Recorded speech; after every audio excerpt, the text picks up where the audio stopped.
Assalamualaikum warahmatullahi wabarakatuh. Anak-anak Ibu kelas 12, Ibu akan mengulangi lagi pelajaran tentang jurnal umum ya. Kenapa? Karena ini adalah awal yang benar-benar harus kalian kuasai. Jadi kalau belum bisa paham tentang jurnal umum, ini akan sulit untuk kita bisa belajar ke bagian-bagian selanjutnya dari akuntansi ya.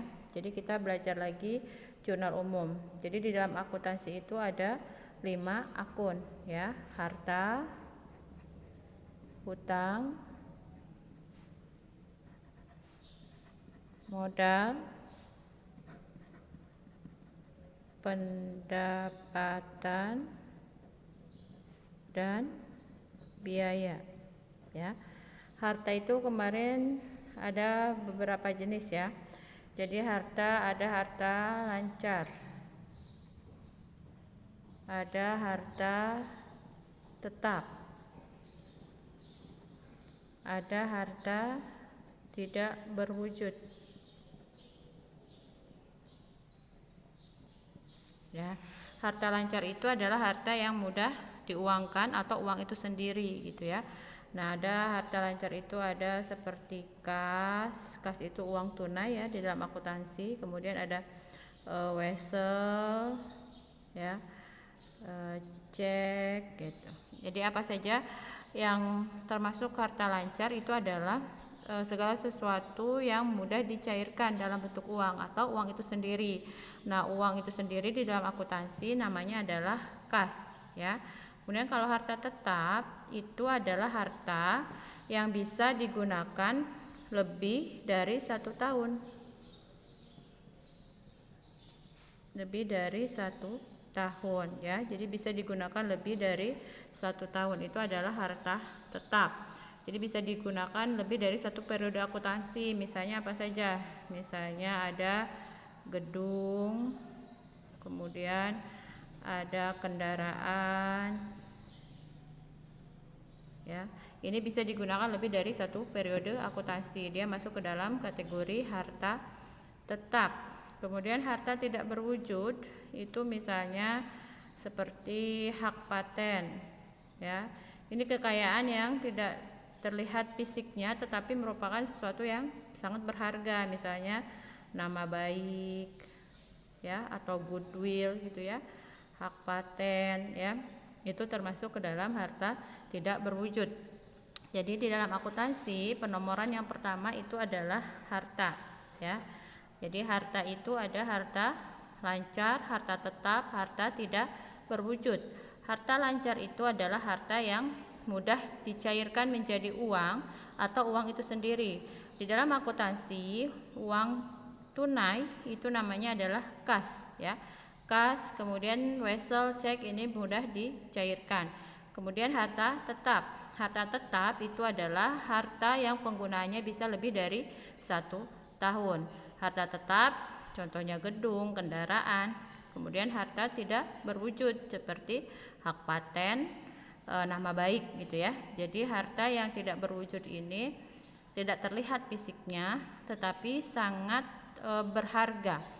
Nah, setiap kali harta bertambah ya, jadi semua ini ya, kalau misalnya ada penambahan wesel, penambahan kas, penambahan cek, kemudian ada penambahan gedung, kendaraan gitu ya. Setiap kali harta bertambah, dia akan berada di sebelah debit ya.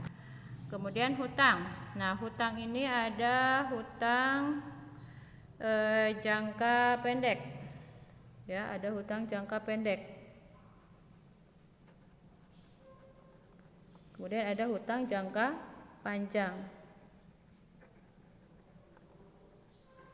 Nah, kalau hutang jangka pendek itu harus dibayar kurang dari 1 tahun. Kalau jangka panjang dia bisa dibayar lebih dari 1 tahun ya. Ini kalau bertambah dia ada di sebelah kredit. Kemudian modal ya. Modal ini kalau bertambah ada di sebelah kredit. Kemudian pendapatan bertambah ada di sebelah kredit.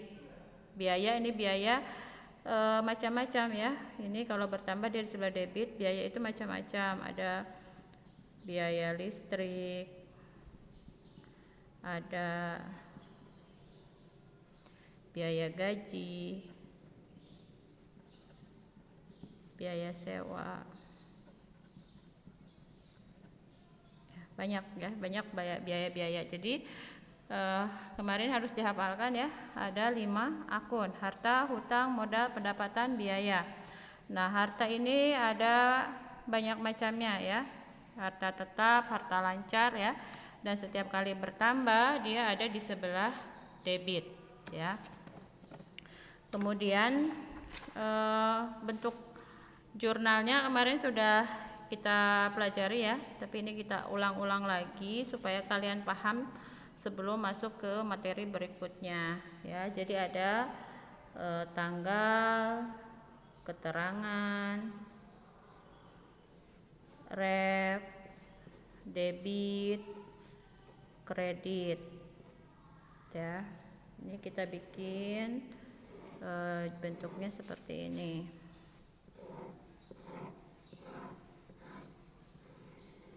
Ya, di sini nama perusahaan. Di sini tanggalnya atau periodenya, di atasnya jurnal umum gitu judulnya ya. Nah, seperti ini bentuknya ya.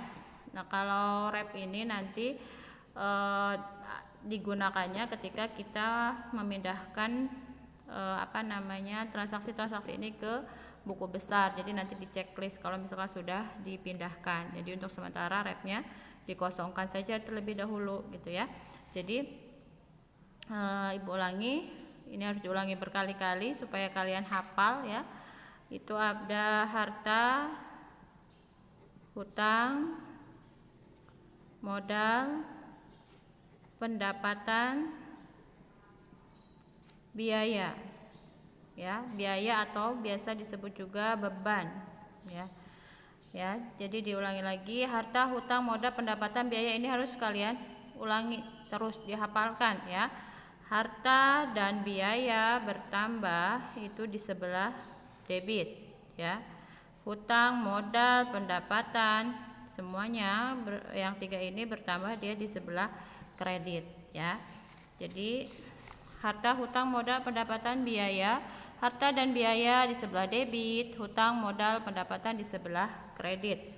Kemudian contoh soalnya itu sudah ada ya kemarin ya, tapi Ibu kasih contoh lagi satu, misalnya diterima pendapatan ya, diterima pendapatan tunai sebesar 1 juta misalnya ya. Kemarin kan sudah ya untuk investasi modal itu sudah contohnya. Ini contoh misalnya kalau kita menerima pendapatan, misalnya tanggal 5 Juli diterima pendapatan tunai sebesar 1 juta. Nah, ini pendapatan bertambah ya. Pendapatan bertambah di sebelah mana tadi? Di sebelah kredit. Pendapatan tunai sebesar 1 juta berarti harta kita berupa kas bertambah ya, berupa uang tunai 1 juta bertambah, harta bertambah di sebelah debit. Penulisan yang pertama itu tanggalnya ya, tanggal 5 Juli, dan yang ditulis pertama itu harus yang debit baru kredit ya. Jadi kita tulis kas dulu, kas 1 juta, kemudian pendapatan 1 juta ya. Dan ini untuk menulis kreditnya harus lebih maju sedikit, jangan sejajar ya. Kemudian misalnya contoh yang kedua, tanggal 6 Juli dibayar gaji karyawan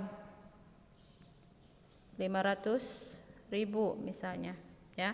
Berarti kita tulis tanggal 6 Juli gaji karyawan, berarti harta kita berupa kas berkurang ya. Kalau berkurang kan, kalau bertambah debit, berarti kalau berkurang dia sebelah kredit. Kita jangan dulu tulis itu gitu ya. Dibayar beban, dibayar gaji karyawan, gaji karyawan itu masuk beban ya, berarti beban bertambah di sebelah debit. Kita tulis beban dulu, beban gaji pada kas ya. Beban gaji 500.000 di sebelah debit, kemudian kas 500.000 di sebelah debit ya. Mungkin itu saja untuk pelajaran hari ini. Mudah-mudahan paham. Nanti kerjakan soalnya ya.